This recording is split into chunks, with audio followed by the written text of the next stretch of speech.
Según datos del Instituto Nacional de Estadística e Informática, INEI, para el año 2050 los peruanos vamos a ser 40.111.000 peruanos aproximadamente, es decir, casi 30% más de lo que podemos ser ahora. Y esto gracias al aumento de la esperanza de vida y a la disminución de la morbimortalidad infantil. Esto significa que probablemente para el 2050 vayamos a tener adultos mayores de 79 años como promedio en esperanza de vida. Ahora bien, una cosa es que los niños no se mueran y otra cosa es que los adultos vivan más. Los adultos deben vivir todo lo que se pueda vivir, pero plenamente y productivamente. Ahí sí tenemos una deficiencia.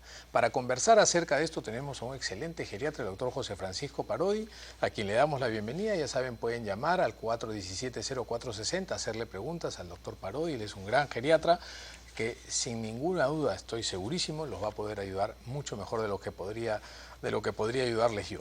¿Cómo estás, Pepe Pancho? Bienvenido al programa. Hola, Pepe. Se nota que eres mi amigo por la presentación. No te hago justicia, imagínate, te lo mereces, Pepe Pancho. Qué ocurrencia. Conversemos esto, esperanza de vida es una cosa y esperanza de vida sana es otra, ¿no es cierto? Sí. Tenemos 74, es decir, ya desde que un niño nace tú puedes decir que va a vivir hasta los 74 años, más o menos, pero de esos todavía en el Perú tenemos pues un retraso de vida sana, es decir, 10 a 12 años, 62, 64 años termina supuestamente el estado de salud para empezar una suerte en dominó de enfermedades que van a ser probablemente una vejez de muy mala calidad, ¿no? Tú lo has dicho, probablemente, y ese es el reto, ¿no? O sea, es el reto, claro. O sea, que vamos a vivir más, y cada vez más. El asunto es si vamos a empezar a enfermarnos a la misma edad que nos estamos enfermando ahora, o nos vamos a empezar a discapacitar a la misma edad que nos estamos discapacitando ahora, vamos a comprimir la discapacidad y la enfermedad hasta la etapa más tardía de la vida. No? Y otro concepto importante es el de esperanza de vida después de los 60 años. O sea, no es lo mismo esperanza de vida que esperanza de vida después de los 60 años. En promedio, en América Latina, la esperanza de vida después de los 60 años es 23 años. O sea, si tú llegas a tener 60 años, vas a vivir 23 años más en promedio. Que es lo que yo le digo a mis alumnos en San Martín, ¿no? Digo, si ustedes llegan a los 60, les falta por vivir todo lo que han vivido hasta ahora. Así es. Correcto. Sí, pues tienes razón en eso. ¿Cómo los vas a vivir? Que es la esperanza de vida sana, esperanza de vida es el activa, punto, Pepe Pancho. Ese es el reto, ¿no? Ese es el punto. O sea, vivir es una cosa, pero respirar, comer y evacuar no necesariamente es vida si no va acompañada de buena salud. Te pongo 2 puntos más.Moverte, seguir contribuyendo a la sociedad, participar de las decisiones, contribuir al desarrollo del país. Ese es el punto. Y ahí hay una gran tarea por hacer. Tenemos una llamada y es Angélica en Surco y después te quiero preguntar qué cosa es ser adulto mayor, ¿no? Y cuáles son qué cantidad de adultos mayores tenemos en el Perú y cuáles son los beneficios para la sociedad, para la vida económica de un país de tener adultos mayores saludables. Vamos adelante con la llamada. ¿Cómo estás, Angélica? Buenos días. Gracias por llamar al programa. Hola, ¿cómo está, doctor? Buenos días. Muchas gracias por atender mi pregunta. A ti, por favor. Lo quería hacer una consulta. Es si la vitamina B12 y el ácido fólico es importante tomarlo a partir de los 70 años. Y una pregunta así que de repente puede estar relacionada es por qué a partir de la menopausia en las mujeres sentimos mucho dolor corporal en las articulaciones, en el cuerpo, no teniendo artritis ni otro tipo de problemas. Ok, Angélica, muchísimas gracias por tu llamada. Por favor, estate pendiente a la respuesta. Más adelante vamos a hablar acerca de la alimentación como parte de la prevención y de todos los síntomas que podrían contribuir a la necesidad de tener por lo menos un control geriátrico periódico y regular. Gracias, Angélica. Pepe Pancho, antes de darle paso a la respuesta a Angélica, quiero que por favor definas qué cosa es ser adulto mayor, cuántos adultos mayores tenemos en el Perú y cuál es la importancia para la vida de un país, para la economía de un país e inclusive de la misma persona. Mira, adulto mayor es después de los 60 años, hablando poblacionalmente. Y se cambió el término, en otros países se sigue diciendo anciano, pero se cambia el término inclusive a persona adulto mayor para considerar a un ciudadano diferente con los derechos humanos de un ciudadano para que tenga acceso a todo lo que implica el ejercicio de sus derechos, ¿no? Entonces, por eso, para cambiar el término peyorativo, que es otro de los grandes retos, ¿no? Cuando uno dice anciano, pucha, anciano no soy. Sí. Viejo, viejo tu calzón. no me gusta, ¿no? Pero entonces adulto mayor ya te da una mirada, te propicia una mirada positiva del envejecimiento, que es fundamental. ¿Cuántos hay en el Perú? Aproximadamente 10%, 11% de la población total. 3,5 millones por más lo o menos. Sí. Y creciendo. Correcto. Sobre todo creciendo los mayores de 80. Ya, este crecimiento... Es decir, hay una cosa que se llama envejecimiento del envejecimiento. Así es. Dentro de los adultos mayores, el grupo que más rápido crece son los mayores de 80. Así es. Ahora, está bien. ¿Cuáles son los beneficios de que un adulto mayor sea sano? Bueno, primero los beneficios principales son para la misma persona, ¿no? Ahora, es difícil encontrar un adulto mayor sano. Es difícil. Pero un adulto mayor saludable, participativo, seguro, correcto, que se siga sintiendo parte de la comunidad y aportando al desarrollo de su familia, pues tenemos que voltear, en todos sitios vas a encontrar, ¿no? Gente que sigue viviendo en la casa de sus papás o que el papá aporta, inclusive en los adultos mayores, ya hablando de beneficios económicos, que están con cierta discapacidad y postrados, son gente que tiene pensiones. En los hogares de extrema pobreza, un estudio hecho en el Perú, el 75% del ingreso de esa familia está dada por el abuelo. Pensión, claro. Ahora, un adulto mayor saludable y alfabetizado en salud, por ejemplo, tiene aportes en cuanto a la formación de los nuevos peruanos. O sea, te va a dar, y tú eres pediatra y lo sabes, los gustos, los sabores, qué es lo que va a empezar cómo va a lactar, qué va a lactar, va a orientar a la mamá los primeros 2 años. La abuela es la que determina probablemente tus conductas durante toda la vida. Correcto. Que ayuda a demandar rápidamente un servicio de salud, que no está obligada en eso, porque también hay abuelas secuestradas para ser cuidadoras, pero a veces por amor, por prolongación de la maternidad que hacen las mujeres que vencen al cese de los óvulos para prolongar su maternidad, se quedan en casa, gobernando la casa, llevando adelante todo, y desde el punto de vista de impuestos siguen aportando, consumiendo, generando desarrollo.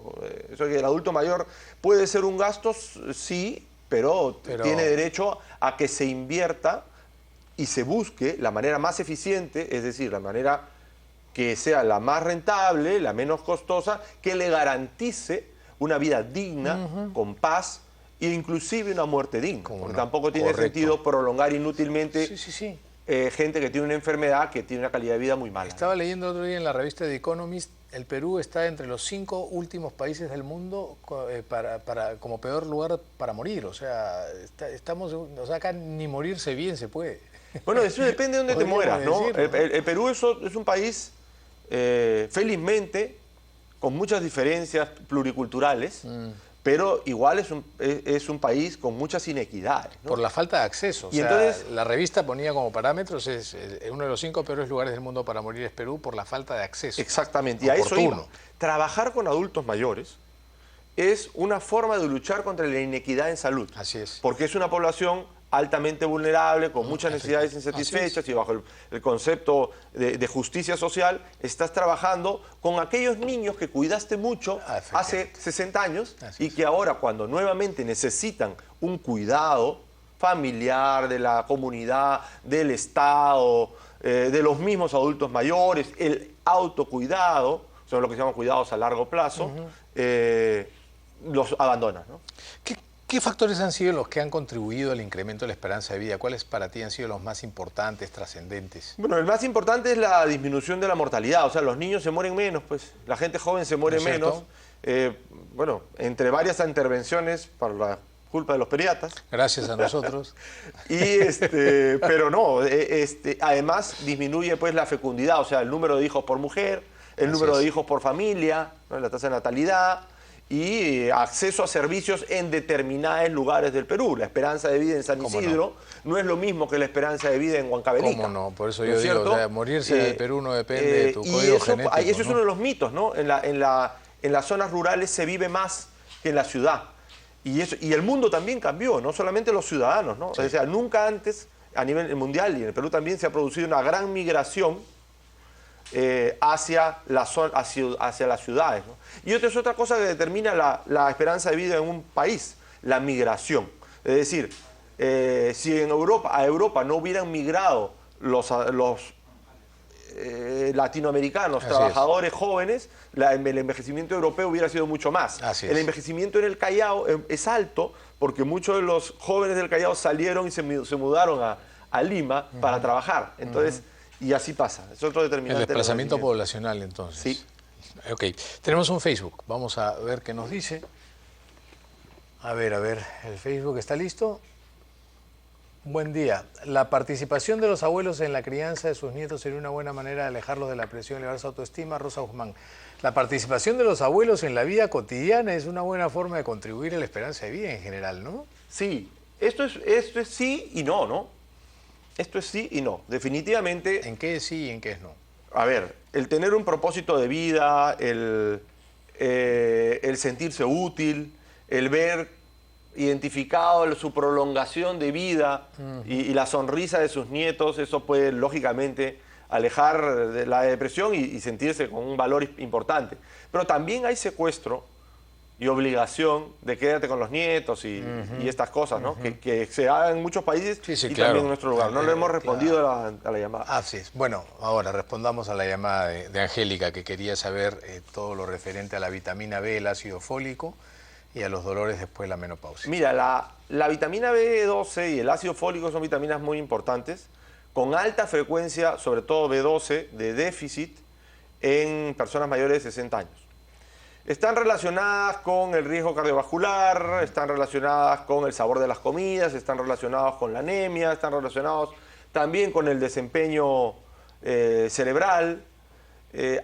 Como parte de la mayoría de los estudios de personas mayores de 60 años, están recomendados usarlos. Yo no estaría a favor de darle a todo el mundo. ¿Por vía oral o parenteral? O sea, la absorción, eso no cambia.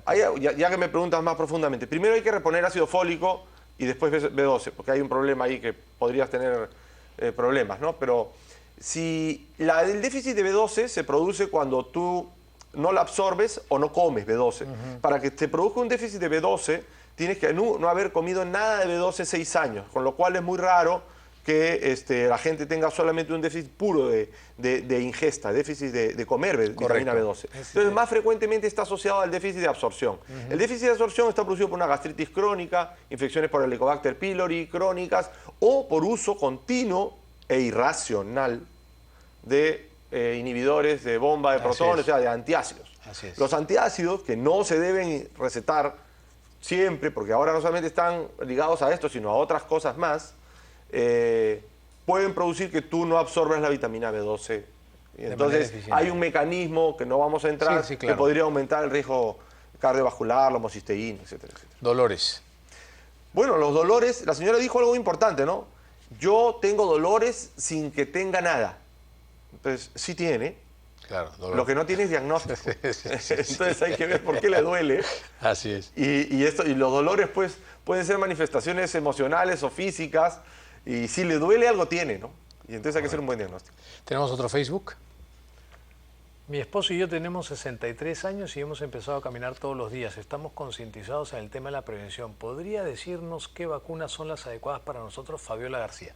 Sí. Hablemos de la prevención en general. Hemos tenido apellido Guzmán y ahora apellido García. García, mira, el próximo apellido no quiero saber cuál va a ser, pero igual, vamos. Mira, hay dos cosas. Prevención. En esta pregunta hay dos cosas importantísimas. Nunca es tarde ni demasiado temprano para empezar a buscar actividades que modifiquen tu trayecto del curso de vida. Entonces estamos empezando a caminar. Segunda cosa, empezar a caminar es importante, debe caminar por lo menos 30 minutos al día, no menos de 10 minutos, a una intensidad que le permita conversar con el que está al costado. Correcto. Es una forma de recomendarlo. O silbar mientras lo haces, si estás solo. Si sabes silbar. Y se están preocupando ya por la prevención. La segunda parte de la pregunta era sobre las vacunas. Las vacunas para los adultos mayores son 4 en general, las recomendadas por las instituciones de salud pública internacional y por las... En el Perú no hay calendario vacunal del Ministerio para adultos mayores, ¿no? No hay programa, hay cobertura para influenza. Nada más. Sí. Entonces, son influenza una vez al año, neumococo. Neumococo, con el esquema actual hay que revacunar, pero se pone una vez 13 o 23 después de los después de los 60 años, pero digamos que para neumococo, que protege neumonía, meningitis neumocócica, cosas invasivas, septicemia por el neumococo. Una vez en la vida, la de tétano pertussis, que se pone junta, porque hay mucha pertussis también en adultos mayores, se pone una vez. Y si hay posibilidades de ponérsela, la de herpes zóster, ¿no? La de herpes zóster que protege de esta que le llaman la culebrilla, que protege sobre todo del dolor después del herpes, ¿no? Que limita mucho en funcionalidad, ¿no? En calidad de vida. Tenemos una llamada, Nelly de Pueblo Libre, creo saber quién es, vamos a ver, ojalá no me equivoque. Adelante con la llamada. Buenos días, Nelly. Buenos días, doctor. Muchas gracias por atender mi llamada. Es la primera vez que llamo. Creo que me está confundiendo con otra persona. Estoy confundiendo, Nelly, no hay problema, pero siempre serás, te conozco muchas Nellys, pero siempre serás bienvenida, por favor. ¿Cuál es tu consulta para el doctor Parodi? Sí, doctor, una consulta. Hay un adulto mayor en mi casa, mi esposo, que es una persona activa. O sea, trabaja normalmente, sus horarios de 10, 12 horas diarias, es profesional en la educación. Y yo quisiera saber si es factible que él tome vitaminas, complejos vitamínicos, leches multivitamínicas, todo aquello que ponen tanto en las propagandas televisivas como en las propagandas por internet, o es necesario que éstas sean medicadas. Ok, Nelly, muchísimas gracias. Esta es una excelente pregunta. Y me voy a robar un poquito de la pregunta anterior. Caminar no es suficiente como ejercicio. Porque caminar, hacer ejercicio aeróbico, que es muy bueno, te mantiene, te da vida. Pero hacer ejercicios de fuerza, ejercicios de potencia, te mantiene independiente. Para la pregunta de años de vida saludables o no. Ahora, en general, recetar vitaminas se pueden comprar sin receta. Y los suplementos también se pueden comprar sin receta.